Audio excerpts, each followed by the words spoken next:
रखना, किसी की नकल उतारना, किसी की उपहास करने की चेष्टा करना, ये सभी योग वक्रता कहलाता है। विसंवादनम, और धर्मात्मा लोगों से विसंवाद कहना करना। विसंवाद, कोई भी बात है तो उसके लिए बड़े विनय के साथ, सम्मान के साथ सिरोधारी की जाती है, और उसके संवाद में टाल देना, विसंवाद में टाल देना, एक आपकी विनय नहीं है, ये कोई तरीका नहीं है कि आप अपनी शाबाशी छांटने के लिए खड़े हो गए हो। कहीं की बात कहीं, कहीं की बात कहीं मरते हैं, बड़ा ताली बज रही है, बड़ा मजा आ रहा है। ये तो हो सकता है कि तात्कालिकता में मजा आ सकता है, तालियां बज सकती हैं, हाथ से व्यंग्य काम दिख सकते हैं, लेकिन सिद्धांत में तो उतर करके देखो, सिद्धांत क्या बोल रहा है? इससे कर्म का, जटिल कर्म का आश्रय बंद हो रहा है। विद्वान या समझदार व्यक्ति समझ रहे हैं कि आप कितने कर्तव्यनिष्ठ हैं, आप कितने विनय संपन्न हैं, कितने आप विवेकवान हैं, आपके बोलने के तरीके में कितना क्या छिपा हुआ है। तो ये सारी की सारी बातें इसके अंदर में छिपी हुई हैं। कभी भी किसी भी प्रकार का विसंवाद नहीं होना चाहिए। मैं तू इस प्रकार की बातें नहीं होना चाहिए। आगे पीछे बैठ करके बड़बड़ाते रहना, एक बात बड़बड़ा लो, लेकिन दूसरे दिन क्या होगा? दूसरा व्यक्ति सावधान हो जाएगा, फिर आप कहेंगे कोई हमको पूछने वाला नहीं है। कौन पूछे तुमको? पूछते हैं तो तुम 10 बातें सुनाते हो, शांत हो जाते हैं। हमारे लिए कोई देखने वाला नहीं है, हमारा कोई हाथ पकड़ने वाला नहीं है, हमारे लिए इतने दिन से स्वास्थ्य खराब है, कोई देखने वाला पूछने के लिए भी नहीं आया। क्यों आएगा? क्या पड़ी है? कोई तुम्हारे यहाँ सर्विस कर रहा है क्या? क्या तुम किसी को वेतन दे रहे हो क्या? कोई किसी को आपने अपने मान लीजिए अपने अधीनस्थ करके रखा है क्या? कुछ तो नहीं है ना। जो भी एक दूसरे का सेवा भक्ति करता है वो तो अपने कल्याण के लिए करता है और उसकी मर्जी पर निर्भर है। कोई जबरदस्ती नहीं किसी के ऊपर कि कोई किसी का ध्यान रखे, कोई किसी के प्रति हाथ पकड़े, कोई किसी का कोई सहयोग करे, कोई किसी को पूछने जाए, कोई इस प्रकार का किसी का कोई जबरदस्ती नहीं है।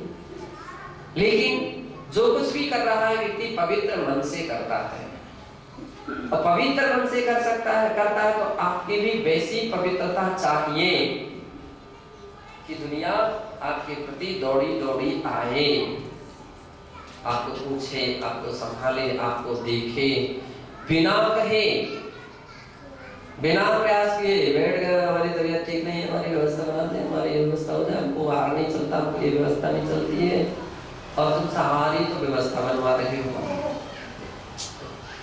और कहने के लिए आ जाते हो कि हमारे लिए कोई देखने वाला नहीं, हमारे लिए कोई पूछने वाला नहीं है। तो संघ के लोग भी जानते हैं कि तुम कितने चतुर हो, कितने चतुर हो, व्यवस्था बनवा करके आ जाते हो। फिर कितने लोग तो सब कुछ काम कर लेंगे, फिर पूछने के लिए आ जाएंगे, परश्री हम वैद्य जी को बुला सकते हैं क्या? दवाई को ले सकते हैं क्या? हम वो व्यक्ति बोल रहे थे, अब वो वस्तु ले लेना। अच्छा, तो तुम सब व्यवस्था बना करके आ रहे हो, पुस्तक ले सकते हैं क्या? डायरी ले सकते हैं क्या? पेन ले सकते हैं? पहले बदलाव तुमने ली कि नहीं? वो रख गए थे, वो ले दे गए थे। अब वो सारी प्रकार की बातें जितनी भी, तो तुम एक असत्य को छिपाने के लिए कितने सारे असत्य बोलते चले जा रहे हो। कुछ डर है क्या? कुछ भय है क्या? कितना छल कपट मायाजारी करोगे? व्रती कहलाने के अधिकारी रहोगे क्या? अच्छी बात है, अगर कहीं गलती हो गई है तो स्वीकार कर लो, मेरे से गलती हो गई, मैंने बिना पूछे सामग्री मंगा ली है। अब आप मुझे समझो तो दो, नहीं समझो तो मत दो। ये पेन तो मैंने बिना पूछे मंगा लिया था, या दे गए थे सो ले लिया था, रख लिया था, ये रखा, मुझे गलती है, मैंने लिया, उसका प्रायश्चित भी दीजिए। अब गुरु तो गुरु है, हाँ ठीक ठीक, बिना पूछे दिया, रख दीजिए, तथा आशीर्वाद, जाओ, जब्त हो गया आपका वो सामान। नहीं, वो तो चाहिए, वो तो बहुत आवश्यक है, उसके बिना सीधी कहो, हमने मंगाया था। एक बार व्यक्ति सही बोल जाए तो 10 बार उसको झूठ नहीं बोलना पड़ेगा। अब हो सकता है उसको जो भी प्रायश्चित मिले, जो भी दंड मिले, उसकी परवाह ना करे और आगे ऐसी गलती ना करे। गुरु तो गुरु रहते, कृपालु भी रहते, एक बार क्षम्य कर देंगे, हो सकता 2 बार क्षम्य कर दे, लेकिन बार तो नहीं कर सकते हैं। बार करेंगे तो आपकी आदत बिगड़ जाएगी और आपकी क्या, आपके देखा सीखी करने वाले लोगों के भी संस्कार बिगड़ जाएंगे, फिर वो कुछ का कुछ करने लग जाएंगे। इसलिए गुरुओं को भी चाहिए कि इतने दयालु ना रहे। रखो यहाँ, जाओ बैठो, हमको चाहिए। अब दूसरी प्रकार का हम तैयार है क्वालिटी का, एक बहुत कोई बड़ी स्पेशल क्वालिटी का होगा। अब हम कोई साधारण कोई क्वालिटी का दिए, ले जाओ, लिखो, लिखना ही है ना, लिखो, नहीं वो वाला चाहिए। इसी बातों के लिए ब्रेक लगाने के लिए तपस्या की जाती है, इच्छा विरोधा। तो विसंवाद कभी नहीं करना चाहिए। बात ये चल रही, कभी कोई बात हो जाए तो एक व्यक्ति से हो जाए तो दूसरा व्यक्ति शांत रहे, दूसरे से हो जाए तो पहला वाला शांत रहे। क्यों? उत्तर दोगे तो बात बढ़ेगी और बात बढ़ करके कहां से कहां तक पहुंच सकती, कुछ नहीं कह सकते हैं। इसलिए अच्छी बात यह है कि एक बात को उसी समय समाप्त कर दो। किसी ने 2 सुनाई ना तो आप तीसरी बात, अब 4 बात बोलने का प्रयास मत करो, उस समय शांत हो जाओ। तो आपके लिए 8 बातें सुनने के लिए नहीं मिलेंगी, है? कोई एक सुनाए तो आप 2 सुनाने बैठ जाते हो, और आप 2 सुनाओगे ना तो दूसरा क्या करेगा, 4 सुनाने के लिए तैयार है। नहीं सुनना चाहते हो ना तो शांत बैठो, विसंवाद नहीं करना चाहिए।